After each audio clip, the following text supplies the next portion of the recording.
Israel ಮೇಲೆ Palestine ಬೆಂಬಲಿತ Hamas ಉಗ್ರರು ದಾಳಿ ಮಾಡಿ ನೂರಾರು ಜನರನ್ನು ಬಲಿ ಪಡೆದ ಬಳಿಕ ಹಮಾಸ್ ಉಗ್ರರ ಮೇಲೆ ಇಸ್ರೇಲ್ ಪ್ರತಿಯುದ್ಧ ಸಾರಿದೆ.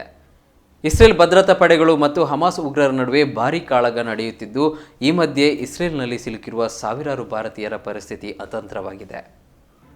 ಇಸ್ರೇಲ್ನಲ್ಲಿ 12,000ಕ್ಕೂ ಅಧಿಕ ಮಂದಿ ಕರ್ನಾಟಕದ ಕರಾವಳಿಗರಿದ್ದು ಆತಂಕದ ಪರಿಸ್ಥಿತಿ ಎದುರಿಸುತ್ತಿದ್ದಾರೆ.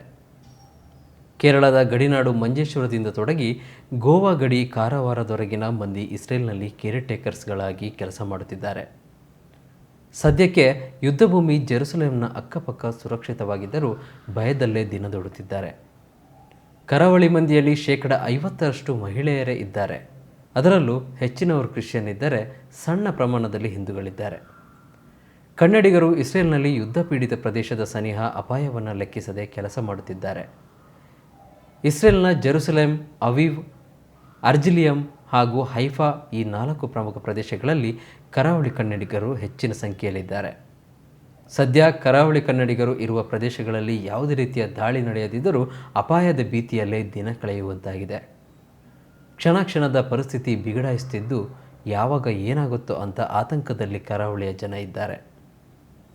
ಇಸ್ರೇಲ್ನಲ್ಲಿ ಬಿಗಡಾಯಿಸುತ್ತಿರುವ ಪರಿಸ್ಥಿತಿ ಅವಲೋಕಿಸಿ ಆತಂಕದಲ್ಲಿರುವ ಕರಾವಳಿಯ ಕುಟುಂಬಗಳು ಯುದ್ಧದ ಕಾರ್ಮೋಡ ನಿವಾರಣೆಯಾಗಿ ಕುಟುಂಬಗಳು ಸುರಕ್ಷಿತವಾಗಿ ಮರಳಲಿ ಎಂದು ಆಶಿಸುತ್ತಿದ್ದಾರೆ.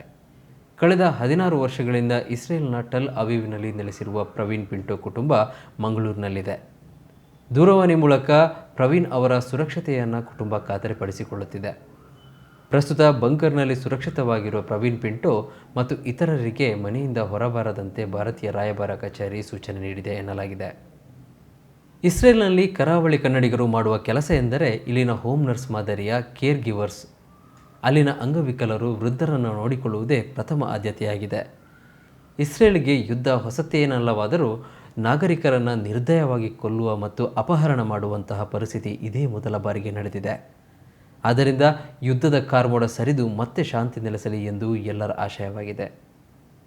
ಜಾಗದಲ್ಲಿದ್ದೇವೆ. ರಾಕೆಟ್ ದಾಳಿಯಾಗುವ ಸಂದರ್ಭದಲ್ಲಿ ನಾವು ಬಂಕರಿಗೆ ಹೋಗಿ ನಮ್ಮ ಪ್ರಾಣವನ್ನು ರಕ್ಷಿಸಿಕೊಳ್ಳುತ್ತೇವೆ. ಇಲ್ಲಿಯ ಗವರ್ಮೆಂಟ್ 1 ವಾರ ತನಕ ರಜೆಯನ್ನು ಘೋಷಿಸಿದೆ. ಎಲ್ಲರೂ ಮನೆಯಲ್ಲಿ ಇರುವಂತೆ ಸೂಚಿಸಿದೆ. ಹೊರಗಡೆ ಹೋಗ್ಲಿಕ್ಕೆ ಆಗುದಿಲ್ಲ. 1,000 ಮಂದಿ ನಮ್ಮ ಇಸ್ರೇಲಿಗೆ ನುಗ್ಗಿದ್ದಾರೆ. ಟೆರರಿಸ್ಟ್ಗಳು ಲೈವ್ ವಾರ್ ಮಾಡ್ತಾರೆ, ಮತ್ತೆ ಶೂಟ್ ಮಾಡ್ತಾರೆ, ಮತ್ತೆ ಕಲ್ಲು ತೂರಾಟ ಕೂಡ ಮಾಡ್ತಾರೆ. ಏನು ಇಲ್ಲ, ವೆಪನ್ಸ್ ಇಲ್ಲದಿದ್ದರೆ. ಹಾಗಾಗಿ ನಮಗೆ ಹೊರಗಡೆ ಹೋಗ್ಲಿಕ್ಕೆ ಆಗುದಿಲ್ಲ, ಕೆಲಸಕ್ಕೆ ಮತ್ತೆ ಮಾರ್ಕೆಟಿಗೆ ಎಲ್ಲ ಹೋಗ್ಲಿಕ್ಕೆ ಆಗುದಿಲ್ಲ. ಈಗ ಸೇಫಲ್ಲಿ ಇದ್ದೇವೆ. ಇನ್ನು 2 ದಿವಸದಲ್ಲಿ ಏನಂತ ಗೊತ್ತಾಗ್ತದೆ. ಮತ್ತೆ ಗವರ್ಮೆಂಟ್ ಏನು ಸೂಚನೆ ಕೊಡ್ತದೆ ಅಂತ ಗೊತ್ತಿಲ್ಲ. ಇಷ್ಟರವರೆಗೆ ನಾವು ಸುರಕ್ಷಿತವಾಗಿದ್ದೇವೆ. ರೆಡ್ ಅಲರ್ಟ್ ಘೋಷಣೆ ಆಗಿದೆ. ಆಲ್ಮೋಸ್ಟ್ 10 ಇಯರ್ಸ್ ಇಂದ ಇದ್ದೆ. ಈಗ ನಾನು 5 ವರ್ಷದಿಂದ ಊರಲ್ಲಿದ್ದೇನೆ. ನನ್ನ ಹಸ್ಬೆಂಡ್ ಅದು 16 ಇಯರ್ಸ್ ಇಂದ ಇದ್ದಾರೆ. ಸೊ ನಾನು ಒಂದು ಎವ್ರಿ ಹಾಫ್ ಆನ್ ಅವರ್ 1 ಅವರಿಗೆ ಅವ್ರದ್ದು ಮಾತಾಡ್ತಾ ಇರ್ತೇನೆ. ಅಂದರೆ ವಾರ್ನ ವಿಷಯದಲ್ಲಿ ಹೇಳುವಾಗ ಮತ್ತು ನನ್ನ ಫ್ರೆಂಡ್ಸ್ ಹತ್ರ ಕೂಡ ಮಾತಾಡ್ತಾ ಇರ್ತೇನೆ. ಸೊ ಅವರು ಹೇಳುವ ಪ್ರಕಾರ ಆ್ಯಕ್ಚುಲಿ ಅವರು ಸೇಫರ್ ಝೋನ್ ಇದ್ದಾರೆ. ಅಂದರೆ ಅವರು ಸೆಂಟರ್ ಆಫ್ ಇಸ್ರೇಲಲ್ಲಿ ಇರೋದು. ಅದರ ಹೆಸರು ತೆಲ್ ಅವೀವ್. ಮತ್ತು ವಾರ್ ಆಗ್ತಾ ಇರೋದು ಸೌತ್ ಇಸ್ರೇಲಲ್ಲಿ, ಅಂದರೆ ಅಷ್ಕಿಲೋನ್, ಬರ್ಷೇವಾ ಆ ಪ್ಲೇಸಲ್ಲಿ. ಅಲ್ಲಿ ಯಾವುದು ಸ್ವಲ್ಪ ಭಯಂಕರ ವಾರಿನ ಇಫೆಕ್ಟ್ ಇದೆ. ಆದರೆ ನಾವು ಇರುವ ಜಾಗದಲ್ಲಿ ಅಲ್ಲಿ ಸೇಫರ್ ಝೋನ್ ಇದ್ದಾರೆ. ಅಂದರೆ ಆಲ್ಮೋಸ್ಟ್ ಸೇಫ್ ಅಂತ ಹೇಳಿದ್ರೆ ಒಂದು 90% ಸೇಫರ್ ಇದ್ದಾರೆ. ಯಾಕೆಂದರೆ ಅಲ್ಲಿ ಅವರು ಐರನ್ ಡೋಮ್ ಅವರು ಯೂಸ್ ಮಾಡ್ತಾರೆ. ಸೊ ಇವರು ಗೌರ್ಮೆಂಟ್ ಕೊಟ್ಟ ಇನ್ಸ್ಟ್ರಕ್ಷನ್ಸನ್ನು ಫಾಲೋ ಮಾಡ್ತಾ ಇದ್ದಾರೆ. ಸೊ ಗೌರ್ಮೆಂಟ್ ಹೇಳಿದೆ ಅಂತಂದರೆ ಅನ್ನೆಸೆಸರಿ ಯಾರು ಹೊರಗಡೆ ಹೋಗಬೇಡಿ, ಮತ್ತು ಬಾಂಬ್ ಬರುವಾಗ, ಮಿಸೈಲ್ ಬರುವಾಗ ಅವ್ರ ಸೈರನ್ ಆಗ್ತದೆ. ಸೊ ಸೈರನ್ ಆಗುವಾಗ ನೀವು ಬಾಂಬ್ ಶೆಲ್ಟರಿಗೆ ಹೋಗಿ ರಕ್ಷಣೆ ಪಡೆಯಿರಿ, ಅನ್ನೆಸರಿ ಯಾರು ಹೊರಗಡೆ ಬರಬೇಡಿ ಅಂತ ಹೇಳ್ತಾ ಇರ್ತಾರೆ.